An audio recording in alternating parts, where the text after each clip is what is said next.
Everyone, good morning and welcome back to my new blog. तो चलिए जी, आज के दिन की शुरुआत हो गई है और सुबह के अभी लगभग 10 बज गए हैं।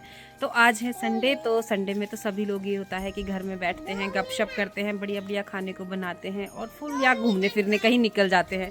तो ये रूटीन तो होता है उन लोगों का जो पूरे के पूरे 6 दिन ऑफिस में बेचारे काम करते हैं, तो संडे वाले दिन वो रिलैक्स करते हैं। लेकिन गांव की ज़िंदगी में ऐसा नहीं होता है। गांव में संडे का मतलब होता है और ज़्यादा मेहनत करना। जो पूरे 6 दिन काम नहीं हुए वो संडे को सभी लोग मिलजुल के उसे ख़त्म करते हैं। तो बस आज कुछ हमारा भी ऐसा ही प्लान है। अभी तो फ़िलहाल हम लोग सभी ब्रेकफास्ट करके बैठे हुए हैं अपने आंगन में, क्योंकि आज ना 3 से 4 दिनों बाद आसमान बिल्कुल नीला दिखाई दे रहा है और बड़ी अच्छी सी धूप आज आई है। कल भी सिर्फ 2-3 घंटे की धूप आई थी और जैसे ही मैंने ब्लॉग ख़त्म किया उसके 1 से 1.5 घंटे बाद फिर से वैसी ही बारिश, मोटे मोटे ओले पड़ना शुरू हो गए थे। तो कल भी वैसा ही गंदा मौसम हो गया था, लेकिन आज ऐसा कुछ नहीं लग रहा है। आज पूरा का पूरा आसमान नीला दिखाई दे रहा है, तो लग रहा है कि शायद आज पूरा दिन ऐसा ही साफ सुथरा निकल जाएगा। तो बस अभी मन्नत इन गायों को हरी पत्तियां खिला रही है एक एक करके। तो ये गाय भी बड़ी खुश हो रखी है। मैं और दादी जी यहाँ बैठ के थोड़ी सी गप्पे मार रहे हैं धूप में, और मम्मी तैयारी कर रहे हैं खेत जाने की। तो इसके लिए वो अपने सारे के सारे दराट तेज कर रहे हैं जो उन्होंने साथ लेके जाना है।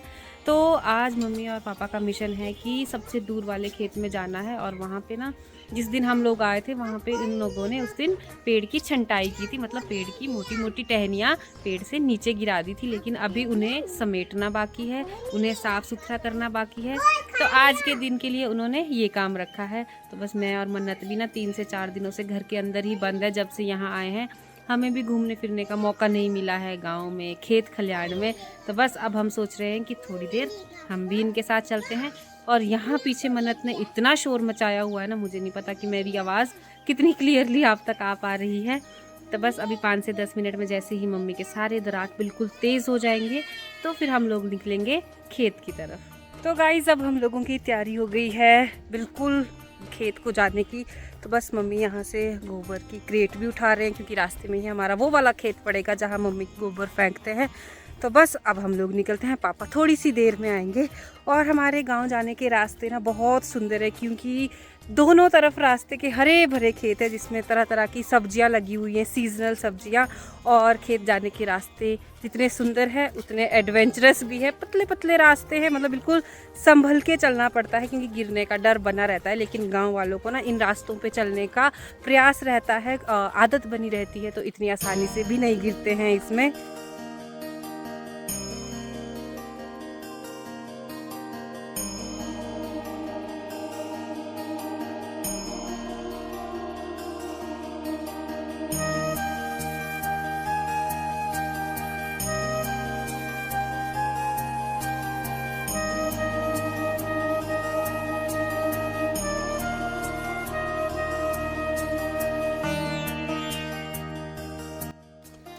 बसंत ऋतु आने के बाद पेड़ों पे इतने सुंदर फूल आए हैं ना, चारों तरफ सफ़ेद सफ़ेद फूल। तो ये देखने में काफ़ी सुंदर लगते हैं और गांव की शोभा को ना ये 4 गुना बढ़ा रहे हैं आजकल।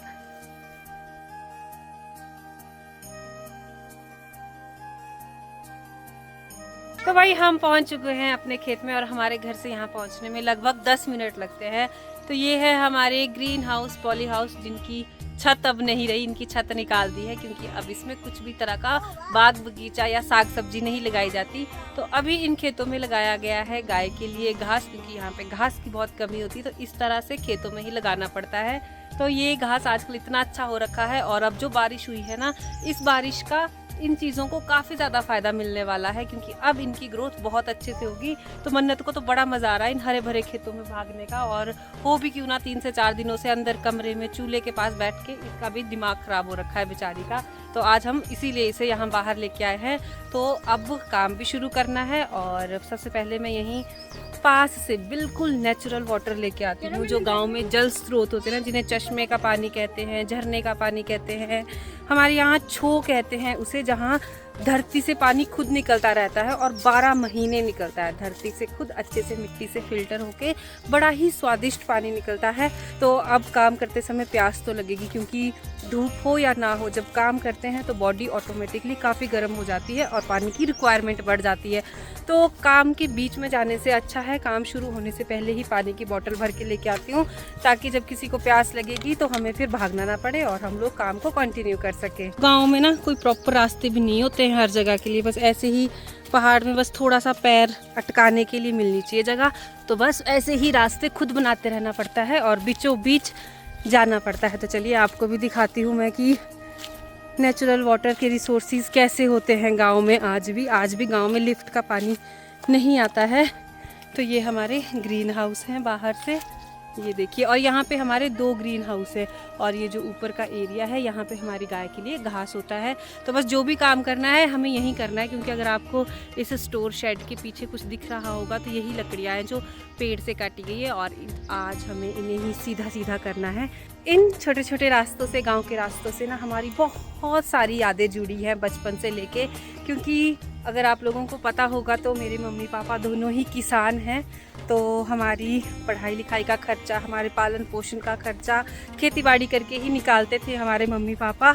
तो हम लोगों का ये होता था कि जब स्कूल से छुट्टियां होती थी, चाहे वो संडे हैं या फिर आफ्टर एग्ज़ाम की छुट्टियां होती थी, तो हम अपने मम्मी पापा के साथ खेत में काम करने, उनकी हेल्प करने आते थे।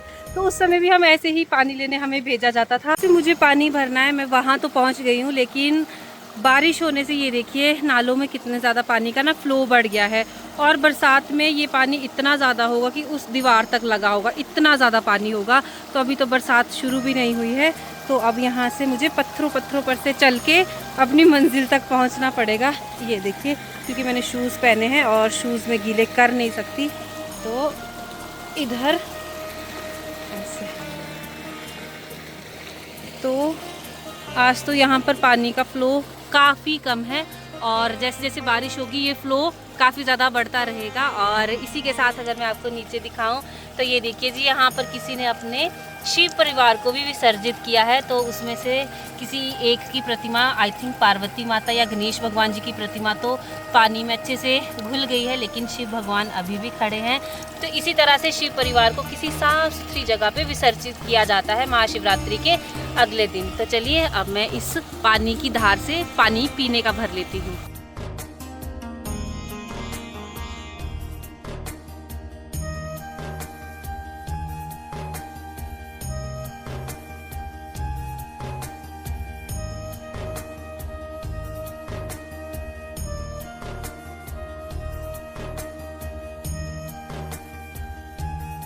आहा, तो गाइस मज़ा आ गया ये पानी पीने का। और ये पानी छूने में इतना ठंडा है ना, लेकिन दांतों में नहीं लगता है। और इतना ठंडा पानी अगर सेम हम फ्रिज का पिएं तो हमारे दांतों में इस समय झंझनाहट शुरू हो सकती है। लेकिन नेचुरल रिसोर्सेज होने का यही फ़ायदा है कि ये ठंडा ज़रूर है, लेकिन पानी दांतों और शरीर को कोई नुकसान नहीं पहुँचाएगा।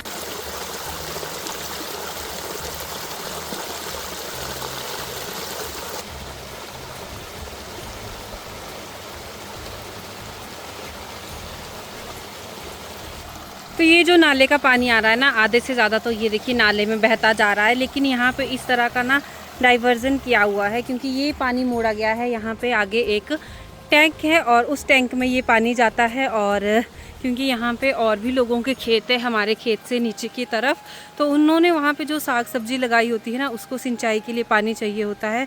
तो अभी तो टैंक में कोई पानी नहीं है, क्योंकि अभी सिंचाई की कोई ज़रूरत नहीं होती। लेकिन जैसे ही थोड़ी सी धूप तपेगी ना, तो ये पानी सारा इन नहरों के थ्रू यहाँ पे आएगा और इस टैंक में स्टोर होगा। और फिर जब ये फुल होगा तो फिर इसको उन नहरों के थ्रू लेके जाया जाएगा खेत की तरफ, जिससे कि सब्जियाँ अच्छी ग्रो होती है। तो इन्हीं नालों के पानी से हमारी सब्जियों की सिंचाई भी होती है। और ये एक नाला है और ये बिल्कुल गांव का निचला हिस्सा है। मतलब नाले में हम इस समय आए हैं जहाँ पे ठंड का लेवल ऊपर के कंपैरिजन में थोड़ा सा ज़्यादा होता है, क्योंकि यहाँ पे धूप नहीं आती है। तो ये देखिए जी, 4 दिन की बारिश में ही इतना पानी आ गया है। और ये पानी आ रहा है ऊपर पहाड़ियों से होते हुए, काफ़ी दूर दूर पहाड़ों से ये पानी आता है और ये पानी फिर नीचे प्लेन एरिया में जाता है।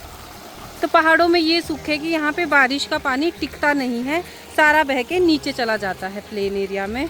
तो बस बड़ी मेहनत बाद ये बोतल भर गई है मेरी फाइनली। तो अब मैं इसको धूप में रखूँगी ताकि मन्नत के पीने के लिए ये पानी थोड़ा सा सील गर्म हो जाए और काम करते करते हमें प्यास लगे तो हम भी इस पानी का मज़ा ले सके। तो अब चलते हैं और काम शुरू करते हैं, इससे पहले कि मन्नत बिगड़ जाए और बस आधे एक घंटे बाद ही हमें यहाँ से जाना पड़े। हमें तो नहीं, सिर्फ मुझे, मम्मी पापा तो अपना काम कंटिन्यू करेंगे ही। तो चलिए जी, पहुँचते हैं अपने ठिकाने पर।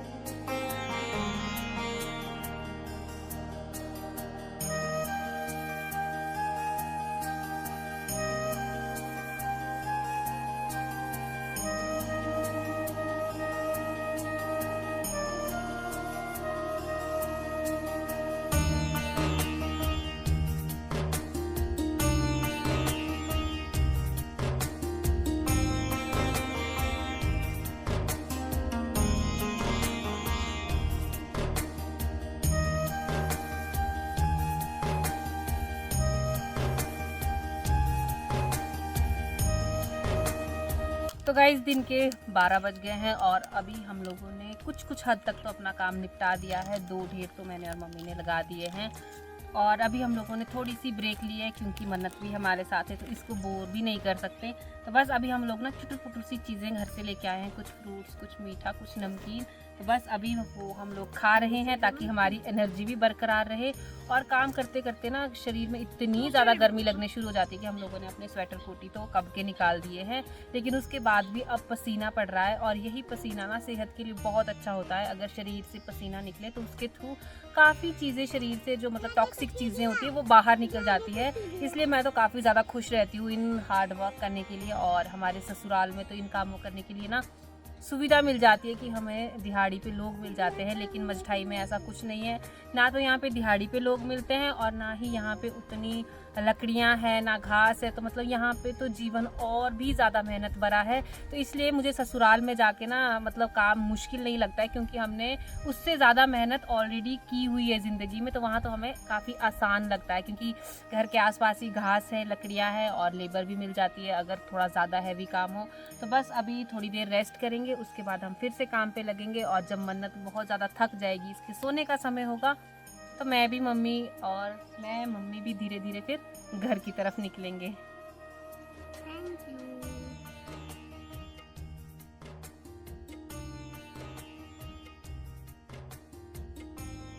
तो गाइज अब दिन के 2 बज गए हैं, मतलब सभी लोगों का लंच इस समय हो चुका है। और अभी थोड़ी देर पहले पापा भी आ गए थे, आधा पौना घंटा पहले। तो हम लोगों ने ना मिलके अब यहाँ वाली लकड़ियाँ तो बिल्कुल साफ़ कर दी है और काफ़ी बड़ा सा ढेर अब हमारी लकड़ियों का यहाँ पे लग गया है। लेकिन इस बीच क्या हुआ कि मन्नत बीच में सो गई, तो 1 घंटे तो कम से कम ये मेरी गोद में ही सोई रही। तो एक बंदा कम हो गया था, लेकिन वो कमी फिर मेरे पापा ने पूरी कर दी। और मम्मी ने भी यहाँ पे गायों के लिए बिल्कुल हरा घास का पिंडा काट के और बिल्कुल बांध के रेडी रखा है क्योंकि फिर थकने के बाद ना मन नहीं करता है दूसरा काम पकड़ने का। तो बस अब हम जब घर जाएंगे तो बस एक बंदा सिर पे घास उठाएगा, एक मन्नत को उठाएगा और एक साथ में दराट वगैरह और बाकी छोटी मोटी चीज़ें उठाएंगे। तो बस अब यहाँ पे तेज़ तेज़ हवाएं भी चलने लगी है। लेकिन आज मौसम काफ़ी साफ़ रहा और मौसम साफ़ होने का हमने भरपूर फ़ायदा उठाया, मतलब एक अच्छा काम हम लोगों ने कर लिया पूरे दिन में। तो बस अब 2 बज गए हैं, भूख भी लगने लगी है, तो अब चलते हैं घर की तरफ। और अगर आप मेरे आसपास मेरे पीछे का नज़ारा देख रहे होंगे तो काफ़ी सुंदर सा व्यू यहाँ पे है। और अगर मैं 1 मिनट के लिए चुप हो जाऊँ ना तो आप यहाँ की शांति सुनिए। बिल्कुल पिन ड्रॉप साइलेंस यहाँ पे रहता है और सिर्फ चिड़ियों के चहचहाने की आवाज़ रहती है, प्लस नाले में जो पानी बह रहा है उसकी आवाज़ रहती है। तो जब हम लोग पढ़ते थे तो उस समय अगर गांव में किसी के घर में कुछ फंक्शन होता था, शादी वगैरह कुछ भी होता था और अगर हमारा एग्ज़ाम टाइम होता था तो हम लोगों को ना यहाँ पर भेज देते थे पढ़ने के लिए कि वहाँ पर शांति है, वहाँ पर डिस्टर्ब नहीं होगे। तो हम तीनों भाई बहन अपनी अपनी बुक्स लेके ना यहाँ पर खेतों में पढ़ने के लिए आया करते थे। तो यहाँ पर चारों तरफ सुंदर सुंदर फूल खिले हुए हैं कैंथ के पेड़ में। और आजकल पूरे गांव में ना यही दिखाई दे रहे हैं जिस पे सफ़ेद फूल लगे हैं, तो इसे हमारी भाषा में कैंथ कहते हैं। इसमें बहुत छोटा सा एक फ्रूट लगता है खाने के लिए। और बाकी ये रेड कलर का पेड़ भी आपको बहुत जगह दिखाई देता होगा, तो बड़ा सुंदर सा इसका फूल दिखता है। तो बस अब हम लोग चलते हैं घर की तरफ क्योंकि अब घर जाके खाना भी खाना है और थोड़ा सा रेस्ट तो अब होगा नहीं क्योंकि मन्नत सो गई है तो ये हमें अब सोने नहीं देगी। तो देखते हैं क्या बनता है। लेकिन आज संतुष्टि है कि आज एक काम हो गया है, मेहनत भरा काम हो गया है। और मेरा जुकाम भी थोड़ा थोड़ा ठीक हो गया था काम करते करते, लेकिन अब जैसे जैसे हवाएं तेज़ हो रही है ना, वैसे वैसे फिर से थोड़ा सा लग रहा है कि नाक थोड़ा सा फिर से मुझे परेशान कर रहा है अपना। तो चलिए जी, इस वीडियो को यहीं पे समाप्त करते हैं और मिलूंगी मैं आप सभी से कल। तब तक आप सभी लोग अपना ध्यान रखिए और मेरी अगली वीडियो का इंतज़ार करिए। चलिए जी, जय माता दी।